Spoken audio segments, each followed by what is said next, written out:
நம்முடைய தலைவர் ஆருயிர் தலைவர் புரட்சி புயல் வைகோ அவர்கள் இப்பொழுது ஏற்புரை வழங்குகிறார்கள்.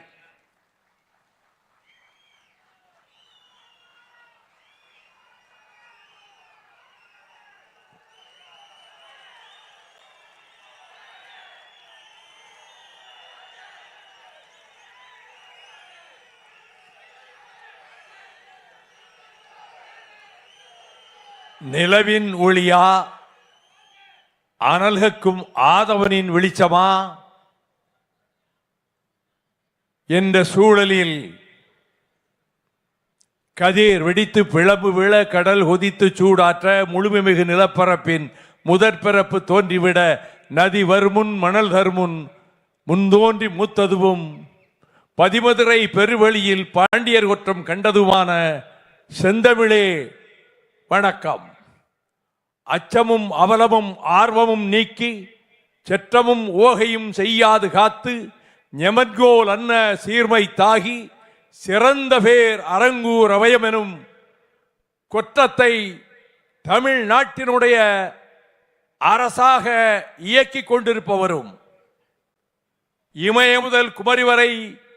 பரந்துபட்ட உபகண்டத்தின் அனைத்து மாநிலங்களுக்கும் எம்மை பின்பற்றுக என சொல்லத்தக்க திராவிட மாடல் ஆட்சியை பரிபாலித்துக் கொண்டிருப்பவரும் கோடானு கோடி தமிழர்களின் நெஞ்சிலே திராவிட இயக்கத்தின் முத்திரையாக பதிந்திருப்பவரும் இந்த ஆண்டு நடைபெற இருக்கின்ற சட்டமன்ற பொது தேர்தலில் மாபெரும் வெற்றியை, கடந்த தேர்தலை விட விஞ்சிய வெற்றியை தன்னந்தனியாக திராவிட முன்னேற்ற கழகம் ஆட்சி அமைக்கும் பெரும்பான்மை அமைந்திருக்கக்கூடிய வெற்றியை திராவிட முன்னேற்ற கழகத்தின் தலைமையிலான மதச்சார்பற்ற முற்போக்கு கூட்டணி வேட்பாளர்களும் பெறத்தக்க வெற்றியை உருவாக்கி கொடுக்க இருக்கின்ற மக்களின் பேராதரவை பெற்றிருக்கின்ற தமிழ்நாட்டினுடைய முதலமைச்சர் ஆருயிர் சகோதரர் மாண்புமிகு தளபதி ஸ்டாலின் அவர்களே, இந்த தொடக்க விழா நிகழ்ச்சிக்கு தலைமையேற்றிருக்கின்ற பெருமதிப்புக்குரிய ஆருயிர் சகோதரர் அமைச்சர் மாண்புமிகு KN நேரு அவர்களே, முன்னிலை ஏற்றிருக்கின்ற பாசமிகு சகோதரர் மாண்புமிகு அன்பில் மகேஷ் பொய்யாமொழி அவர்களே, மறுமலர்ச்சி திராவிட முன்னேற்ற கழகத்தின் அவை தலைவர் ஆருயிர் சகோதரர் ஆடிட்டர் அர்ஜுனராஜ் உள்ளிட்ட பொருளாளர் செந்திலதிபன், துணை பொதுச் செயலாளர்கள் KN மணி, ஆடுதுறை முருகன், டாக்டர் ரொகையா திமு ராஜேந்திரன், உயர்நிலை குழு உறுப்பினர்கள், மாவட்ட செயலாளர்கள், ஒன்றிய நகர செயலாளர்கள் உள்ளிட்ட தொண்டரணி தம்பிமார்கள், இளைஞரணி தம்பிமார்கள், மாணவரணி தம்பிமார்கள் என நடைபயணத்திலே பங்கேற்கின்ற பாசமிகு இளவல்களே, மாண்புமிகு அமைச்சர் பெருமக்களே, நாடாளுமன்ற சட்டமன்ற உறுப்பினர்களே, வணக்கத்திற்குரிய மேயர் உள்ளிட்ட உள்ளாட்சி பிரதிநிதிகளே, இந்த நிகழ்ச்சியிலே வாழ்த்துறை வழங்கிய இந்திய யூனியன் முஸ்லீம் லீக் இயக்கத்தினுடைய ஒரு பெரும் தலைவர் பேராசிரியர் கண்ணியத்துக்குரிய KM காதர் மொய்தீன் அவர்களே, உணர்ச்சி துடிப்பாக மின்னல் வேகத்தில் இடிமுழக்கம் செய்கின்ற சொற்பொழிவாளர், விடுதலை சிறுத்தைகள் கட்சியினுடைய மதிப்பிற்குரிய தலைவர், உணர்ச்சி தமிழர் தொல் திருமாவளவன் அவர்களே, மக்கள் நீதி மய்யத்தின் பொதுச் செயலாளர் அன்பிற்குரிய அருணாச்சலம் அவர்களே, திராவிடர் கழகத்தினுடைய பொதுச் செயலாளர் மாண்புமிகு துரை சந்திரசேகரன் அவர்களே, பொறியாளர் செந்திலதிபன் அவர்களே, பத்திரிகையாளர்களே, தொலைக்காட்சி ஊடக நண்பர்களே, தமிழ் பெருமக்களே, என் சிறந்தாழ்ந்த வணக்கம். பொங்கி வரும் பொன்னி ஆற்றங்கரையில் தான், மலைக்கோட்டை நகரமாம் திருச்சிராப்பள்ளியின் உறையூரில் தான் 1938 ஆண்டு ஆகஸ்ட் 1ஆம் நாள் அஞ்சானஞ்சன் பட்டுக்கோட்டை அழகிரிசாமி நடைபயணத்தை தொடங்கி வைக்க அறிவாசான் தந்தை பெரியார் அவர்களும் மறைமலை அடிகள் அவர்களும் சோமசுந்தர பாரதியார் அவர்களும் மணவை திருமலைசாமி அவர்களும் கண்ணியத்துக்குரிய கலிகுல்லா அவர்களும் துவக்கி வைத்து சிறப்பித்த அதே திருச்சி மாநகரில் தான் இந்த நடைபயணமும் சமத்துவ நடைபயணமும் தமிழக முதல்வரால் தொடங்கப்பட இருக்கிறது. 1982 ஆண்டு மார்ச் மாதம் 15ஆம் நாள் நான்மாடக்கூடல் சங்கம் வளர்த்த மதுரை மாநகரில்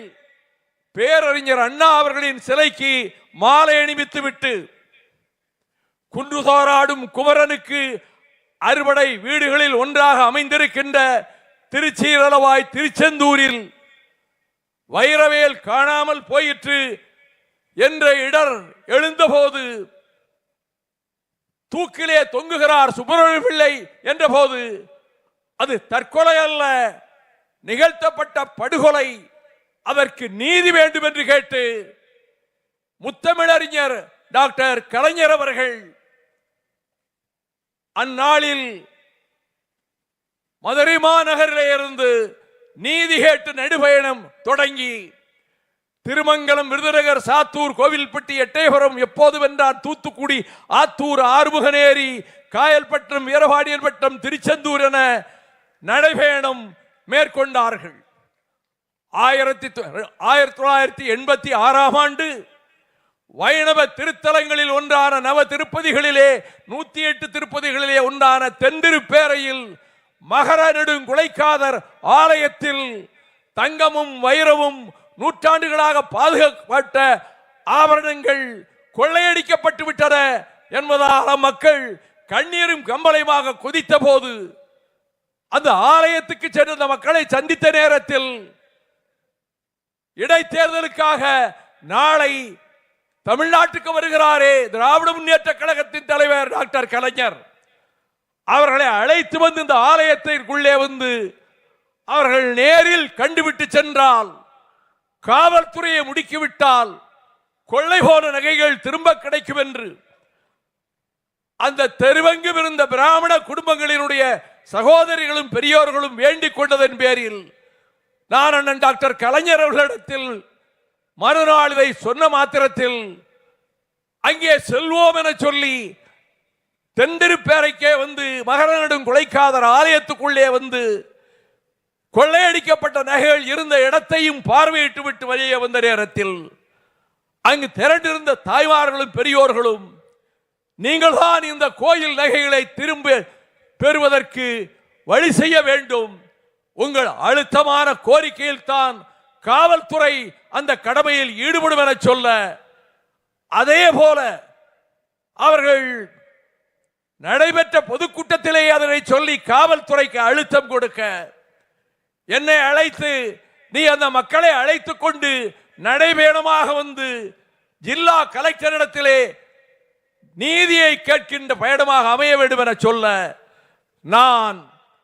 1886ஆம் ஆண்டில் அதே போல தென்திருப்பேரையிலிருந்து அந்த கிராமத்து பெரியோர்களும் சகோதரிகளும் உடன் வர நெல்லை ஆட்சித்தலைவர் அலுவலகம் வரை முதல் நடைபயணம் மேற்கொண்டேன். அதனைத் தொடர்ந்து 1982க்கு பிறகு 94ஆம் ஆண்டில் குமரிமுனையிலே இருந்து சென்னை வரை 52 நாட்கள் 1600 கிலோமீட்டர் ஊழல் ஆட்சி எதிர்த்து, அதிமுக ஆட்சி எதிர்த்து மேற்கொண்ட நடைபயணம் வரிசையாக நதிகள் இணைப்புக்காக 2002ஆம் ஆண்டு தாமிரபரணி ஆற்றங்கரையிலே இருந்து அதுவரை செல்லாத மாவட்டங்கள் வழியாக சென்று 1200 கிலோமீட்டர் நதிகள் இணைப்புக்காகவும் சாதிமத நல்லிணக்கம் தழைப்பதற்காகவும் நான் மேற்கொண்ட நடைபயணம். அதன் பிறகு முல்லை பெரியாரை காப்பதற்கு 3 முறை மதுரை மாநகரிலே இருந்து கூடலூர் வரையிலே மேற்கொண்ட நடைபயணங்கள். நீட்டினோ அம்பரப்பெருமலையிலே அமைக்கப்பட்டால் தேனி மாவட்டம் தவிடுபடியாகும், இடுக்கி அணையும் பென்னிக்குக் அணையும் பாழாய் நொறுங்கும் என்பதனால் அதை தடுப்பதற்காக மதுரை மாநகரிலே இருந்து 2018ஆம் ஆண்டு மார்ச் 31ஆம் தேதி நான் நடைபயணம் தொடங்க நம்முடைய மாண்புமிகு இன்றைய முதல்வர் அமைச்சர்களை அழைத்த போது மனமு வந்து மகிழ்ச்சியோடு அதை ஏற்றுக்கொண்டு வந்து மதுரையிலே இருந்து அந்த நடைபயணத்தை தொடங்கி வைக்கும் வேளையில் என்னுடைய சகோதரன் வைகோ நடக்கின்ற நடைபயணத்தில் என்னுடைய பாதங்களும் சேர்ந்தே நடக்கின்றன. நானும் அவரோடு நடந்து வருவதாகவே தமிழக மக்கள் ஏற்றுக்கொள்ள வேண்டும் என சொல்லி புலிவில் கயல் பொறிக்கப்பட்ட கொடிதரை என் கையிலே கொடுத்து அவர் அந்த நடைபயணத்தை தொடங்கி வைத்தார். இன்று தமிழகம்